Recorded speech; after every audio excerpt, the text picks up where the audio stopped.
Catching some Z's is one way of saying you're taking a nap. And while some may dismiss you as just a lazy bones, many experts are waking up to napping's many benefits. Susan Spencer counts the ways. CEO Brian Halligan admits it. He sleeps on the job. So describe your naps. I typically take them in the afternoon after lunch. They're a half hour long. His naps even find a place on his calendar. It wouldn't be out of the question for your schedule to say 9 o'clock budget meeting, 11 o'clock finance meeting, 12:30 my nap. Yes, more like 1:30 or 2 my nap. But it's considered a normal Yes. part of your day. Yes, almost every day. Almost every day. Yes. Whoever said you snooze, you lose never met Halligan. The Boston area tech company that he and a partner founded now has 3,300 employees and is worth $8 billion. People are surprised that the head of an $8 billion company is sleeping his way through the afternoon. It's only a half hour. It's only a half hour. But it may just be the most important half hour of his day. Some of my best ideas I've had are when I'm kind of falling in and falling out of sleep. And it's like that eureka moment.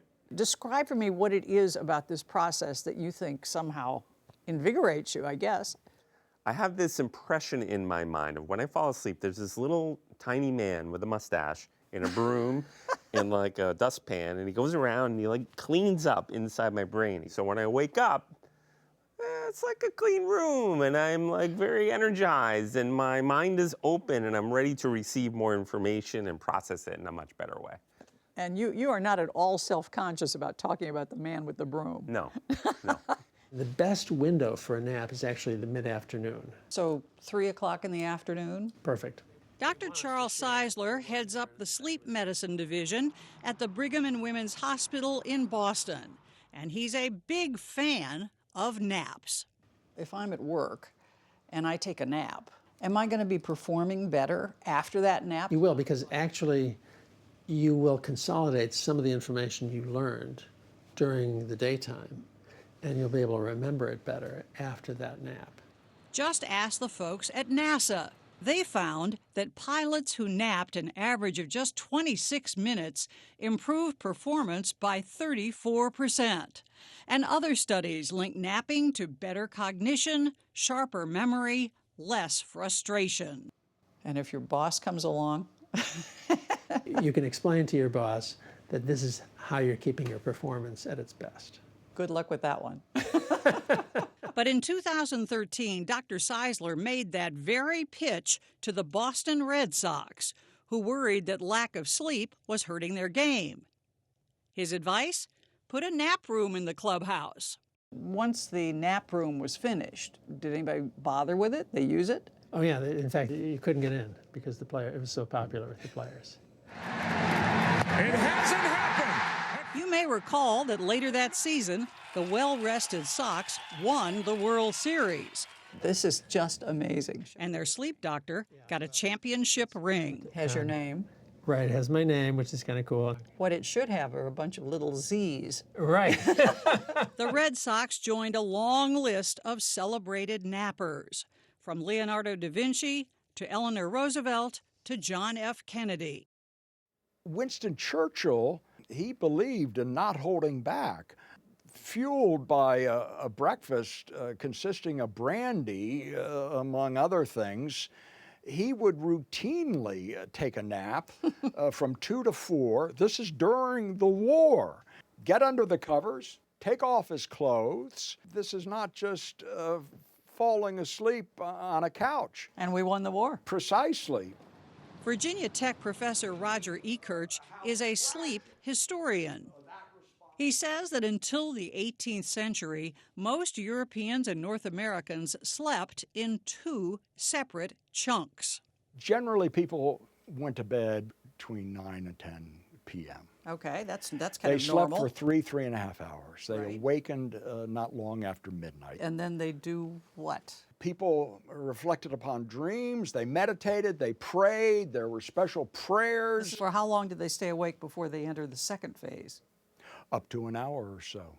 The Industrial Revolution and its emphasis on productivity ended all that. Our attitude towards sleep changed. Sleep became associated with lethargy. The stigma stuck. According to a new CBS News poll, 1 in 5 Americans thinks napping is a sign of laziness. Why do you think naps have such a bad name? Well, I can quote Ben Franklin. Up, sluggard. Sluggard? Up, sluggard, sleep not. There's more than time enough to sleep in the grave. Ooh, that makes you think. This is not exactly part of American corporate culture, is it? I don't know. They don't teach naps at the Harvard Business School. I don't think they do, no. No. But sleep is a topic of study at Emory University in Atlanta, No one has the actual disease. where Professor Dayna Johnson is an epidemiologist. How long is the ideal nap? So you want to nap 10 to 20 minutes. That doesn't seem like very long. She says naps are okay. Just don't snooze your life away. People that are sleep deprived should definitely have a nap during the day to help them feel restored. But, you know, on the other side of it, a nap could also impact your sleep at night. And so you end up in this cycle of poor sleep at night, then you sleep a little bit during the day. So naps, in your view, are basically for emergency use only. It's for, right, that's a good way to put it. It's for when you need it. So this is like a nap lover's heaven, right? We're Oh, surrounded by absolutely. mattresses. We met Johnson in a high-end mattress showroom. In a country where naps are shunned, sleep-deprived Americans searching for shut-eye spend almost $30 billion a year on everything from weighted napping blankets to sleep-enhancing pajamas to, well, this. Slipping on the ostrich pillow envelops your head in a cocoon of comfort. No ostriches needed for Brian Halligan's naps, however. So this is the most popular room in the company. He simply retreats to his company's designated snooze spot, the so-called Van Winkle room, where employees can sign up to catch a few Z's anytime. A beach umbrella Yeah. and a hammock.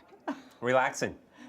In fact, the room is so popular, he may even add a second Van Winkle. So you agree with Yogi Berra. I usually take a 2-hour nap from 1 to 4. Words to live by. Yeah, I guess so. Yogi's a wise man.